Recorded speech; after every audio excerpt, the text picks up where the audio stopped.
মঞ্চ উপস্থিত আছেন রানীপাড়া ইউনিয়নের কৃতি সন্তান, রানীপাড়া ইউনিয়ন থেকে আগামীতে যিনি চেয়ারম্যান নির্বাচন করবেন, আমার সামনে উপস্থিত প্রিয় কর্মী ভাইয়েরা, এলাকাবাসী, অত্র ইউনিয়ন পরিষদের দায়িত্বে যে চৌকিদার ভাইরা রয়েছেন, সবাইকে আমার পক্ষ থেকে আন্তরিক সালাম। আসসালামু আলাইকুম ওয়া রাহমাতুল্লাহ।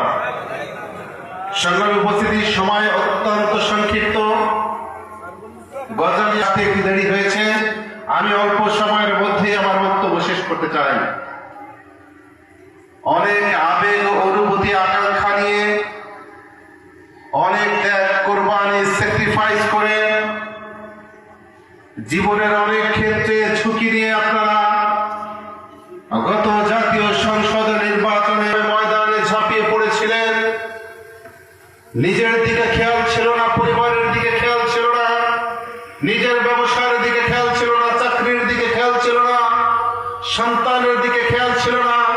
একটি মাত্র জ্ঞানকে পুঁজি করে সামনে গিয়েছিলেন জাতীয় সংসদের নির্বাচনে যে কোনো ভাবেই হোক মানুষকে দাঁড়িপাল্লার পক্ষে মতামত। বাগেরহাট 2 আসন থেকে দাঁড়িপাল্লা প্রতীককে বিপুল ভোটে বিজয়ী করেছে, আলহামদুলিল্লাহ। সংগ্রামী কর্মী ভাইয়েরা, নির্বাচন পরবর্তী সময়ে অনেকের মধ্যে হতাশার ছাপ আমরা দেখতে পেয়েছি। নির্বাচনের কর্মী ভাইয়েরা, নির্বাচনে যে আশা আকাঙ্ক্ষা ছিল আমাদের, সে আশা আকাঙ্ক্ষার জায়গা থেকে অনেক কিছু আমরা হারানোর দিকেও আমরা দেখেছি। আমি ক্লিয়ার